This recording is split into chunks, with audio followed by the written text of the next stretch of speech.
Mistenni li jkun budgeta li mingħajr taxxi li jilħaq l-aspirazzjonijiet tan-nies, iżda fuq kollox budget ekonomikament sostenibbli. Dan kien il-messaġġ ewlieni li għadda l-Ministru għall-Finanzi Clyde Caruana waqt it-tnedija tad-dokument ta' konsultazzjoni ta' qabel il-budget tas-sena d-dieħla. ċert li l-aspettattivi ta' budgets laburisti, ta' gvern laburista jkunu dawk li l-poplu jara x'se jieħu. Naħseb il-biża' li l-gvern se jieħu xi ħaġa li l-poplu m'għadix hemmhekk immila li spiċċat. Nifhem bl-aspettattivi li hemm, li rrid intenni huwa illi xogħli huwa dak li naraw li kemm jista' jkun nkunu għall-altezza ta' dawn l-aspettattivi mal-pensjonanti, mal-ħaddiema, man-nies fin-negozju, maċ-ċittadini Maltin u kollha.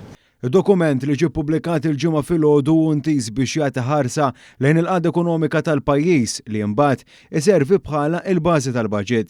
Fil-fatt minnu ħarġu diversi aħbarijiet pożittivi li l-kol jirriflettu l-qagħda ekonomika b'saħħitha ta' pajjiżna b'kuntrast sinifikanti ma' dak li bħalissa għaddejjem minnu diversi pajjiżi oħrajn Ewropej. Fost l-oħrajn matul din is-sena pajjiżna mistenni jirreġistrat tkabbir reali ta' 4% li hu kważi 3 darbiet akbar mill-1.5% tal-Unjoni Ewropea.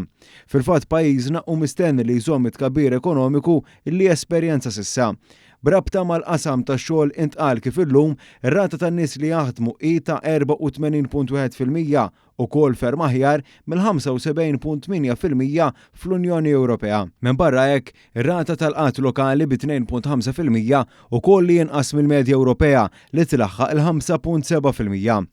Rigward l-inflazzjoni jirriżulta li dini fil-medja Ewropea bi 2.5%. Dawn l-aħbarijiet qed jiġu reġistrati minkejja tkabbir ekonomiku li jista' jkollu effett fuq il-prezzijiet jekk ma jkunux mitigati.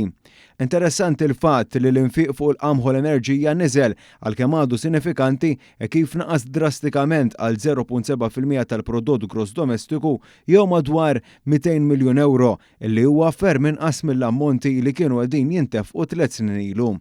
Ħarsa lejn il-finanzi tal-gvern turi kif dawn huma b'saħħithom ferm fid-dawl li d-deficit tal-pajjiż naqas minn 8.7% fl-2020 għal 3% fl-2024. Simili, id-dejn nazzjonali illumu ta' 48.1% imqabbel mal-81% fl-Unjoni Ewropea. Pajjiżna fil-fatt għandu l-11 l-inqas rata ta' dejn. Wara li ntemmet il-preżentazzjoni tad-dokument il-Ministru Caruana aċċenna ma' News fuq żewġ miżuri partikolari li kienu fuq dimnet biex illum pajjiżna jinsab f'din il-qagħda ekonomika b'saħħitha. Naħseb l-iktar ħaġa importanti li ħarġet mill-preżentazzjoni huwa illi pajjiżna wara ħafna snin, wara li kien fil-qiegħ tal-klassifika, f'dak li għandu x'jaqsam is-suq tax-xogħol u mill-ġurnata tal-pajjiż għandu l-aktar rata ta' nies jaħdmu fl-Unjoni Ewropea, l-anqas rata ta' qatt u dan imma mhux kombinazzjoni.